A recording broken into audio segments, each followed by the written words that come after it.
Tendance à beau. Brume au sol et nord faible. Parfait, monsieur Rutel. Tout à l'heure, hein? Oui, merci.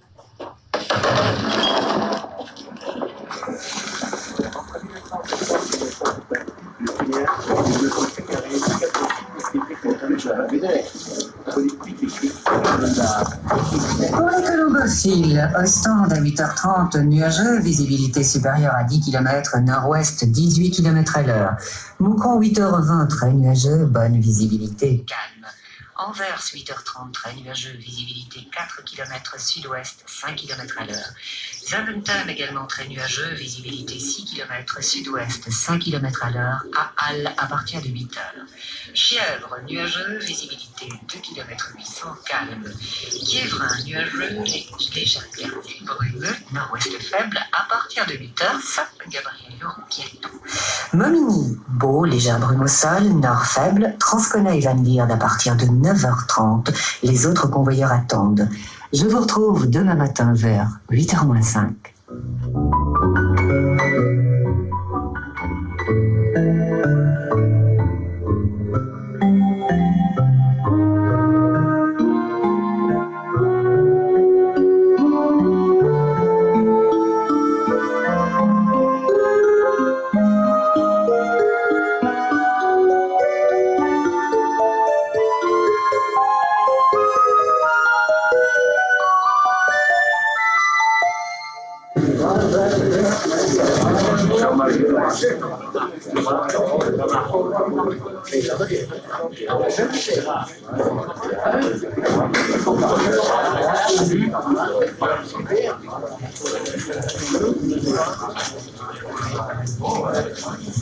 Celui-ci a-t-il les ailes bien formées, le plumage lisse, l'œil clair?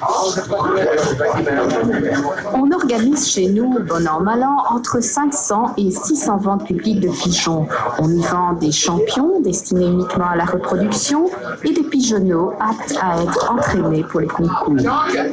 Ces ventes se font aux enchères après une période d'exposition de 2 à 3 heures, au cours de laquelle les amateurs peuvent à loisir examiner les candidats. Patronnées par un journal colombophile qui publie en détail les pédigrés de chaque oiseau, elles attirent souvent les amateurs de plusieurs pays.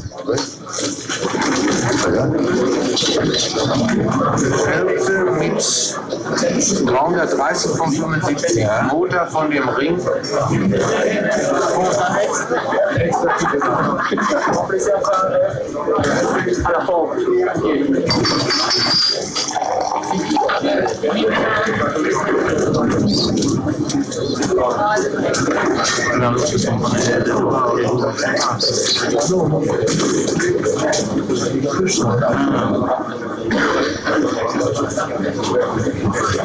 Mesdames, Messieurs, aujourd'hui nous vendons la première tournée de reproducteurs, plus quelques tardifs 88, de la mondialement célèbre colonie de Paul Tossens de Varsage, qui depuis plus de 30 ans tient la vedette dans les concours de grands fonds.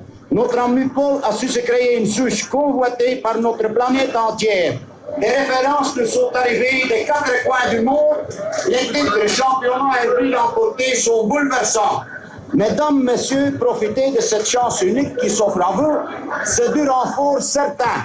Voici le frère du Marseille qui vient par la mer de l'Écalier Fleury, sœur du premier national de Paul de 80.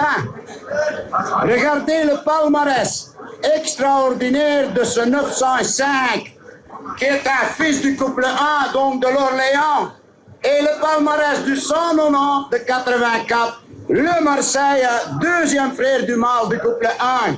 Regardez tout le palmarès, s'il vous plaît, c'est pour tomber à la renverse. Et nous commençons. 1000, 2000, 2000, 2000, 3000, 3000, 3000, quelque chose d'extraordinaire, 4000 vires. 4000, 4000, une fois 4000 francs. 5000, 20 000, 5000, une fois 5000. J'ai 2 fois 5000, 6000 dans le fond, une fois 6, 7000, 7000. 7000, une fois 7, 2 fois 7, 2 maal 7, 8000, ça fait 8. 10 000. 10 000. Une fois 10 000. J'ai 2 fois 10 000. Personne, tout le monde est satisfait. 10 000.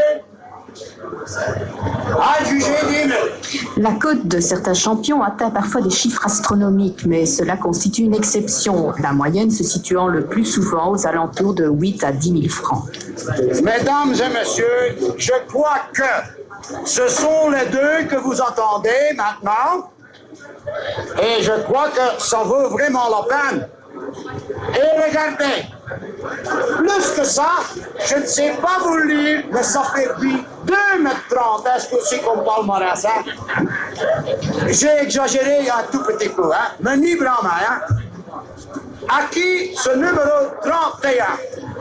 J'ai 5 000, 6 000, 10 000, 15 000, 20 000, 26 000, 26 000, 20 000, 26 000, 25 25, 25, 25 000, 25 000, 30 000, 30 000, 35 000, 35 000, 35, une fois, 40 000, 40 000, 40 000, 40 000, une fois, 45 000, une fois 45 000, deux fois 45 000,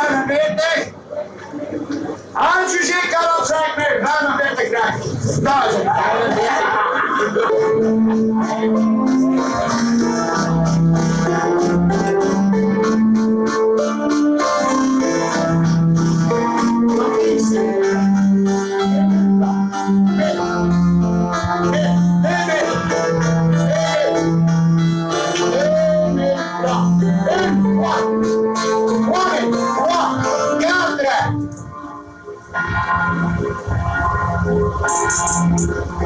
Dépenser plusieurs milliers de francs pour un oiseau, est-ce possible? Les concours rapporteraient-ils tant d'argent qu'il s'agisse d'un placement intéressant? Non. Très rares sont les colombophiles que leur passion enrichit. La plupart y consacrent leur temps et leur fortune par amour du pigeon, tout simplement. Un amour si grand qu'en cette chapelle solitaire au cœur du plateau Esbignon, un amateur anonyme est venu prier pour son pigeon malade et y a déposé en guise d'ex-voto quelques plumes de l'oiseau.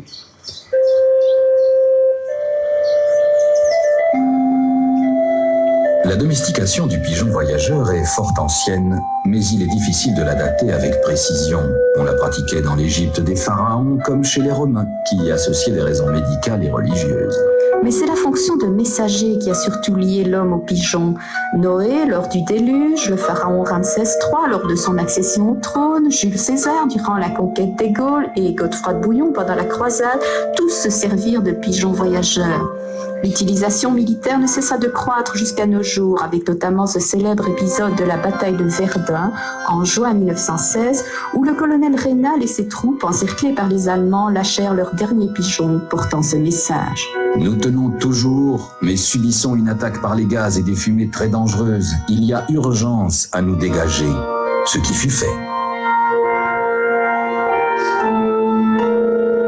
On ignore souvent que durant la Seconde Guerre mondiale, l'United States Army Pigeon Service utilisa 54 000 pigeons. L'efficacité militaire du pigeon voyageur avait été rendue possible grâce à l'essor de la colombophilie proprement dite, c'est-à-dire l'apparition des concours de pigeons. Il semble que la région liégeoise fut à l'origine de ce sport, et ce, à la fin du XVIIIe siècle.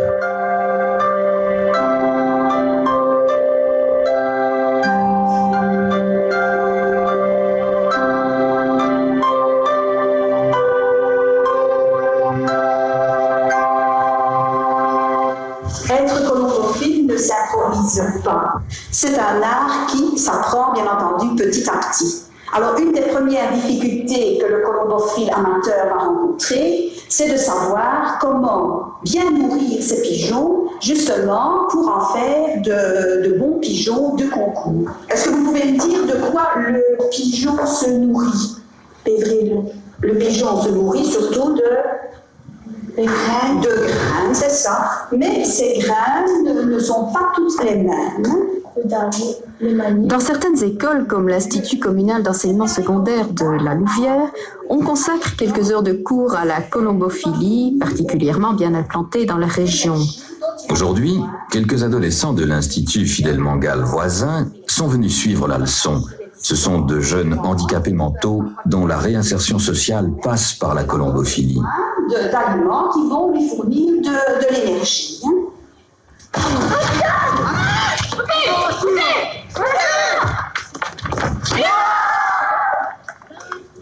Grâce à la Royale Fédération colombophile belge, un professeur de l'établissement a pu installer un pigeonnier derrière la cour de l'Institut. Un pigeonnier dont s'occupent chaque jour les adolescents.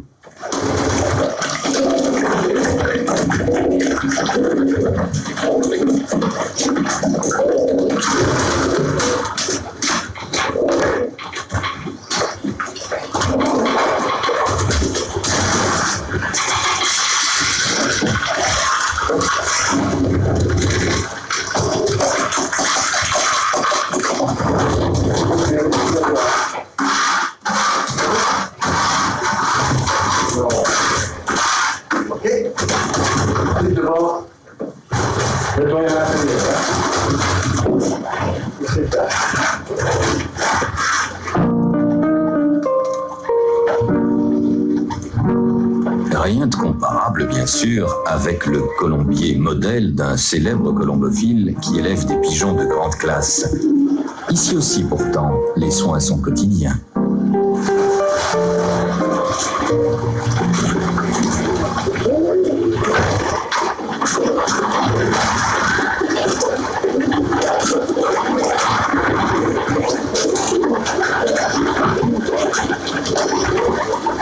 On estime qu'un amateur passe en moyenne 1 heure par jour dans son colombier, mais à l'époque de la reproduction, ce temps est facilement doublé. Il faut en effet noter précisément les naissances, veiller au confort des oiseaux qui couvent, chez le pigeon mâle et femelle alternativement, et surtout procéder aux accouplements. Ceux-ci ne sont jamais laissés à l'instinct des oiseaux. C'est leur propriétaire qui décide du choix des partenaires, du jour et de l'heure des noces.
Après l'accouplement, le colombophile dépose dans la cage un nid où les jeunes mariés vont se placer côte à côte. 10 jours plus tard, la femelle pondra un œuf, suivi une quarantaine d'heures après d'un second, et l'incubation durera 17 ou 18 jours. Faisant 12 à 15 grammes à la naissance, le pigeonneau, nourri par ses parents d'un liquide appelé lait de jabot, prendra rapidement du poids pour dépasser 300 grammes lors du sevrage, 23 jours après.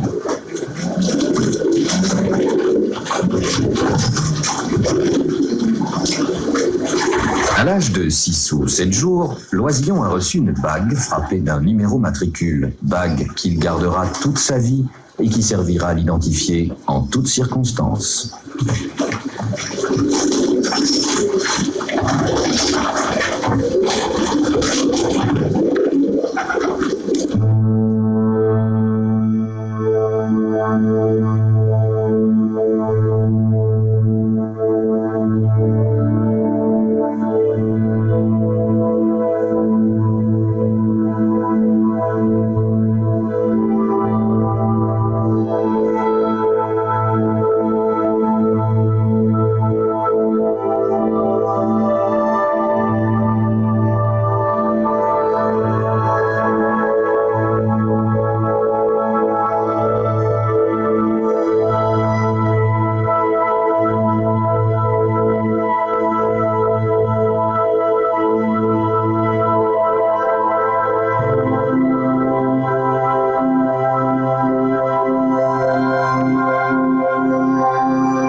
Relâché au nord, au sud, à l'est ou à l'ouest de son colombier, le pigeon retrouve celui-ci en quelques minutes ou en quelques heures, selon un horaire qui est seulement fonction de sa forme physique, des conditions climatiques et de la distance à parcourir.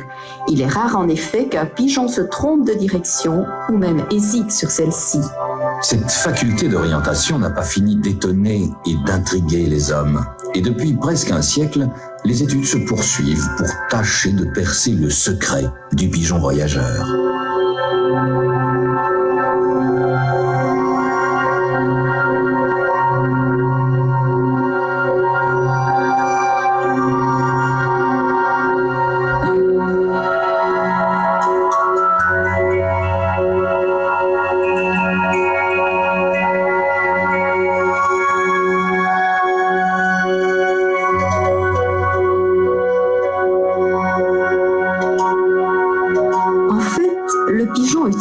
S'orienter d'une part différents moyens mis à sa disposition par la nature, d'autre part des données acquises, fruit d'un patient apprentissage. Sa vue et son ouïe sont bien plus développées que celles de l'homme, mais il dispose aussi dans la tête d'une sorte de boussole magnétique. De plus, il possède une boussole solaire qui l'aide à se situer et à trouver sa direction en fonction de la position du soleil. Boussole qu'il doit toutefois apprendre à utiliser en réglant le cycle solaire sur une espèce d'horloge interne. Comme il doit apprendre à intégrer sur une carte topographique interne les indications sensorielles reçues. Bref, un système complexe mais efficace.